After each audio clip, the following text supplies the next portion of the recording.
راكي غارقة في الديون وما قدرتيش تسديهم، ومازال كديري في الديون وفي الكريديات وما قدرتيش تحبسي. الله غالب. اليوم انايا معايا راح نعطيك الحل. مساء الخير عليكم خياتي، ان شاء الله يا ربي تكونوا راكم ملاح وصحتكم لاباس واموركم هانيه يا رب العالمين. نشكركم خياتي على الدعم، على التعليقات الجميله، على التفاعل نتاعكم معايا وعلى الجامات اللي راكم تخليهم لي، بارك الله فيكم. اليوم ان شاء الله راح نهضروا على الكريدي، كيفاش نقدروا نسدوا الديون اللي راهي علينا، وعلاش اذا فتنا دخلنا في دوامه تاع الديون نبقاو ندوروا غير فيها وما نقدروش نخرجوا. شوفوا خياتي، راح نهضر معكم في هذا الفيديو بلا مونتاج بكل عفويه على بها. اذا شفتوا كاش كلمه هربت ولا تاع سمير شغل ما سمحتوش. بو خياتي شوفوا، الدراهم اللي نسلفوهم من عند الناس نجيبوهم لدارنا شغل دخلنا من الريبة. هذه نحكيها لكم عن تجربة، صدقوني عن تجربة. تولي داركم ما فيها لا بركة، ولا الرزق نتاعكم فيه بركة، والمال نتاعكم ما فيش بركة في الدار. علاش؟ لانه الانسان اللي تسلفوا من عنده راح تبقى شغل تحس فيه في نفسه كي يسلف لكم هذوك الدراهم.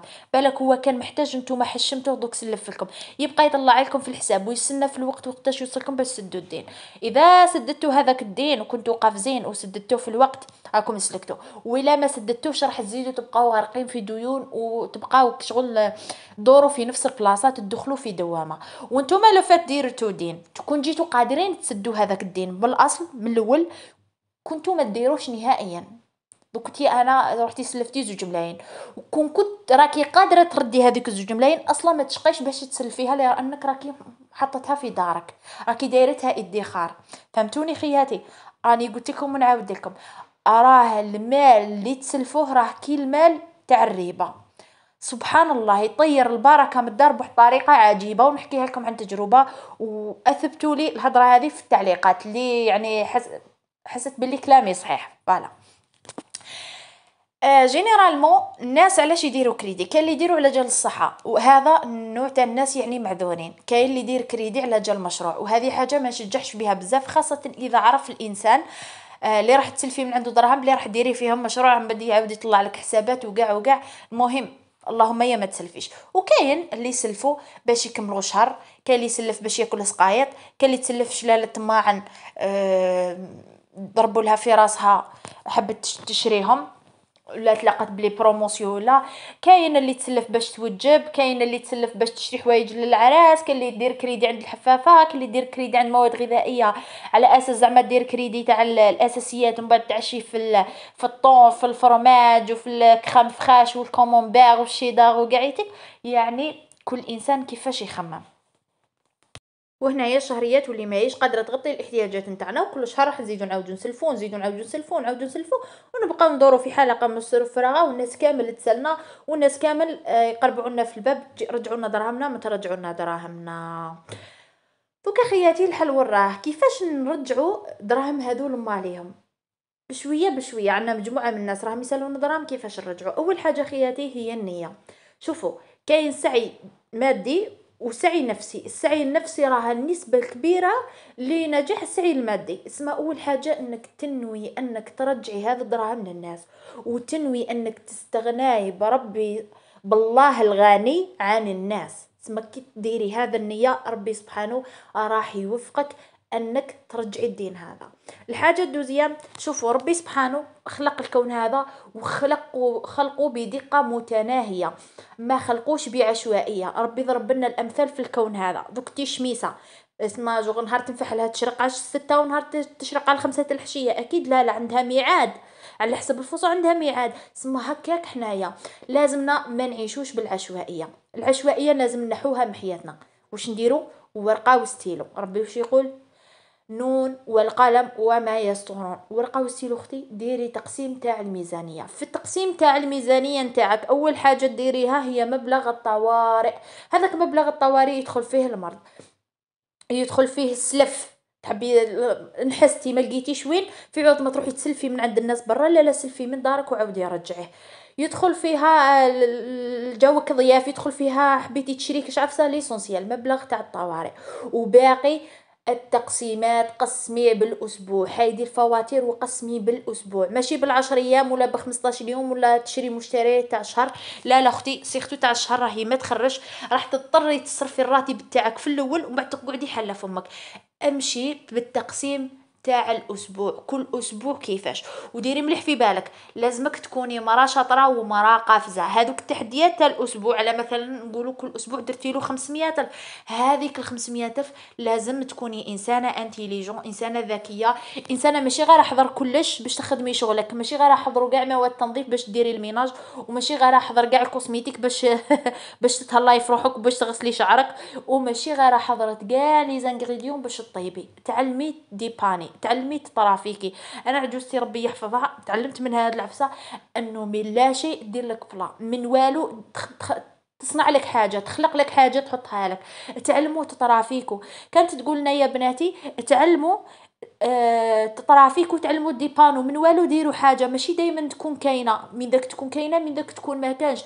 تعلموا انكم تعيشوا باللي كاينه وباللي ما كانش، وتعلموا تمدوا رجليكم على قد لحافكم. حاجه ما هيش من المستوى نتاعي ما خممش فيها. اختي نخلص انا زوج ملايين، انا ما خممش نشري قرعه شامبو ب 150 الف، ونشري غاسول تاع الوجه يدير 300 الف، وما على باليش انا ناكل اللحم والدجاج كل يوم.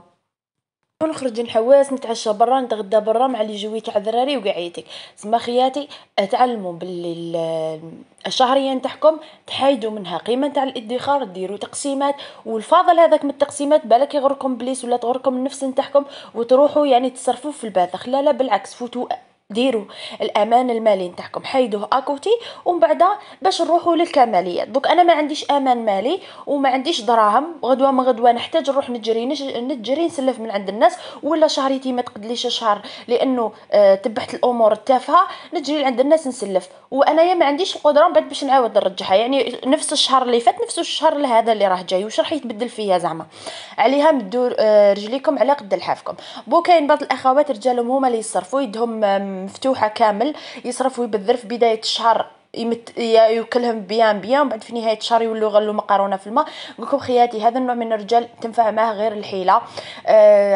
عمري بيت خزينك اختي، كل يوم جيب خلاصات، هاد جيب جيب جيب الى تعلم ولا زير جيبو اللهم بارك، ولا ما تعلمش هذه السياسه تبقاي بيها طول حياتك معاه. تجيب دراري خصني دواء، جيب خصني اعطيني دراهم، خص دراري بحثوهم في لي كل منا المهم خبي من الدراهم وخبي يعني من المواد الغذائيه اللي ممكن تحتاجي باش تستهلكيهم